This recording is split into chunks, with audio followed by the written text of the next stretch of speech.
प्रचारापासून ते राजकारणापर्यंत प्रत्येक घडामोडीवर बारीक नजर ठेवणारा तुमचा हक्काचा लोकल न्यूज प्लॅटफॉर्म ठाणे दर्पण, ठाण्याचं खरं प्रतिबिंब। मागील काही दिवसांपासून सुरू असलेल्या पावसाची आणि त्याच वेळी शहरात पडत असलेल्या वृक्षांची दखल उपमुख्यमंत्री एकनाथ शिंदे यांनी घेतले। पुढील 8 दिवसात आपत्ती व्यवस्थापन विभागाचा कारभार सुधारला नाही तर निलंबनाची कारवाई केली जाईल असा स्पष्ट इशारा एकनाथ शिंदे यांनी दिलाय। तसेच वृक्ष प्राधिकरण विभागाचे सहाय्यक आयुक्त राजेश सोनावणे यांची देखील बदली करण्याचे आदेश त्यांनी दिलेत।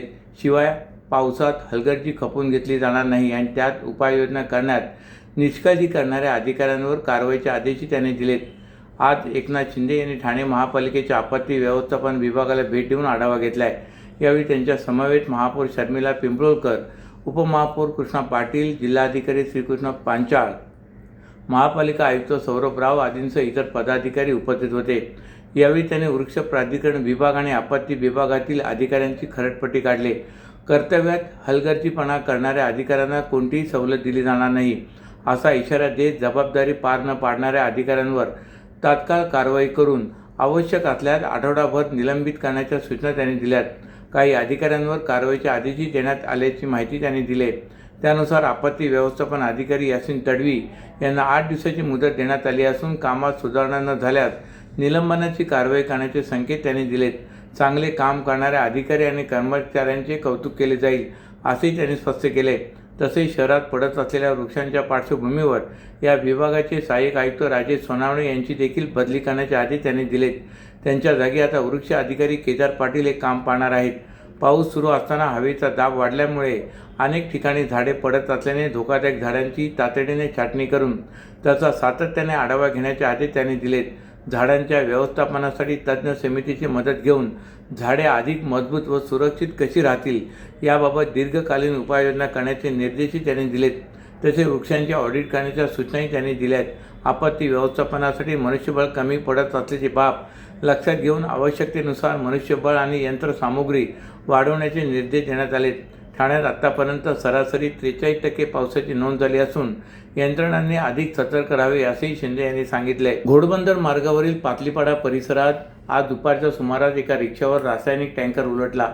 या रिक्षामध्ये रिक्षा चालकासह 2 प्रवासी प्रवास करत होते। या घटनेत रिक्षा चालक व एका प्रवाशाचा मृत्यू झाल्याची घटना घडली तर दुसऱ्या प्रवाशाला खासगी रुग्णालयात दाखल करण्यात आले, मात्र त्याची प्रकृती चिंताजनक असल्याचे बोलले जाते।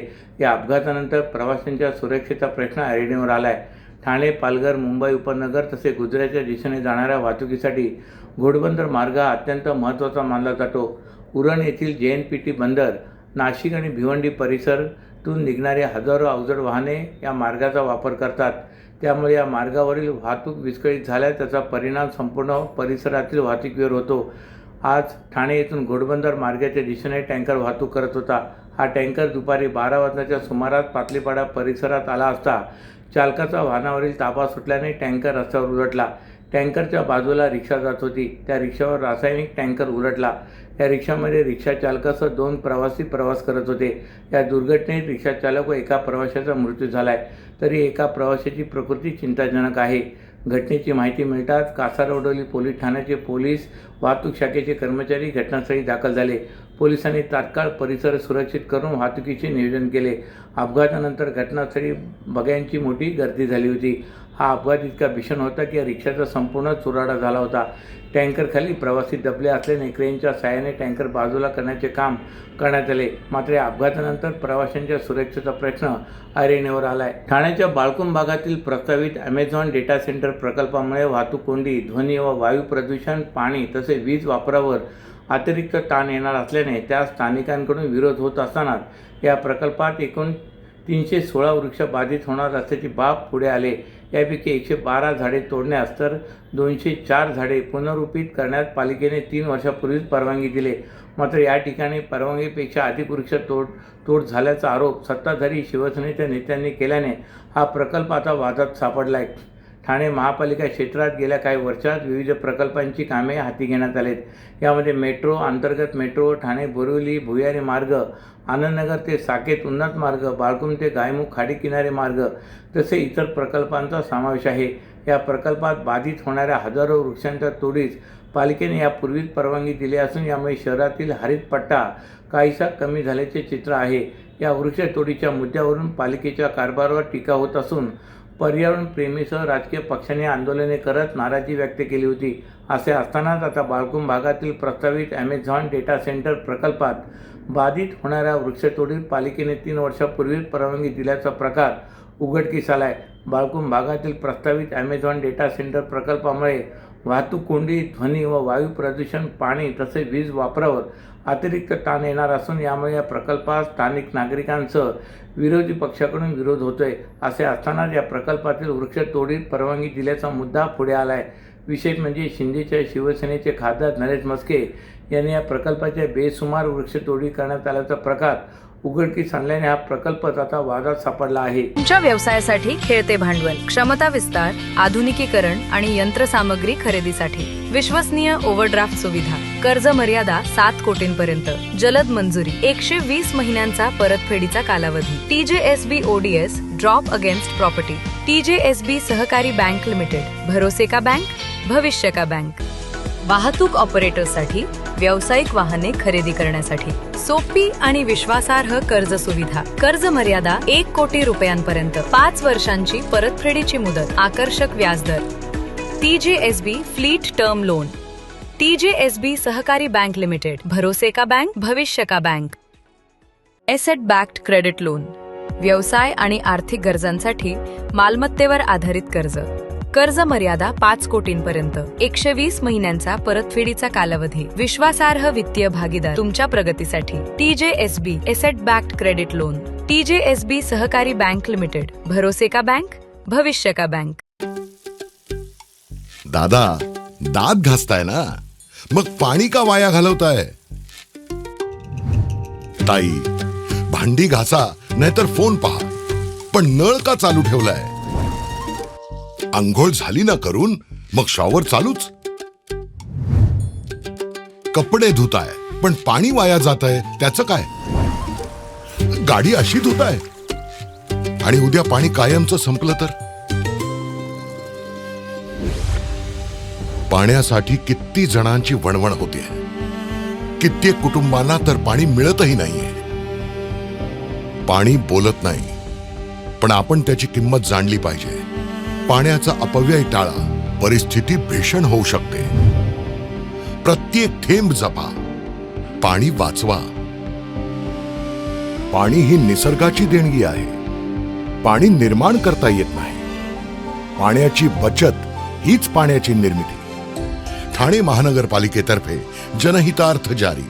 ठाणे जिल्ह्यातील वाढती पाणी टंचाई, वेगाने होणारे शहरीकरण आणि भविष्यातील जल सुरक्षेचा गंभीर प्रश्न विधान परिषदेत कोकण पदवीधर मतदारसंघाचे आमदार ॲडव्होकेट निरंजन डावखरे यांनी लक्षवेधी सूचनेद्वारे प्रभावीपणे मांडला आहे. 12वी धरणातील वाढता ताण, पाणी पुरवठ्याचे नियोजन, नव्या बांधकामांना दिल्या जाणाऱ्या परवानगी आणि भविष्यातील पाणी नियोजनाबाबत शासनाने दीर्घकालीन धोरण जाहीर करावे अशी ठोस मागणी त्यांनी सभागृहात केली. यावेळी डावखरे बोलताना यांनी सांगितलं की 12वी धरण हे ठाणे जिल्ह्यासह कल्याण, डोंबिवली, अंबरनाथ, बदलापूर, उल्हासनगर आणि परिसरातील लाखो नागरिकांसाठी जीवनवाहिनी आहे. मात्र वाढती लोकसंख्या, वेगाने वाढणारे शहरीकरण आणि अपुरा पावसामुळे दरवर्षी नागरिकांना पाणी कपातीचा सामना करावा लागतोय.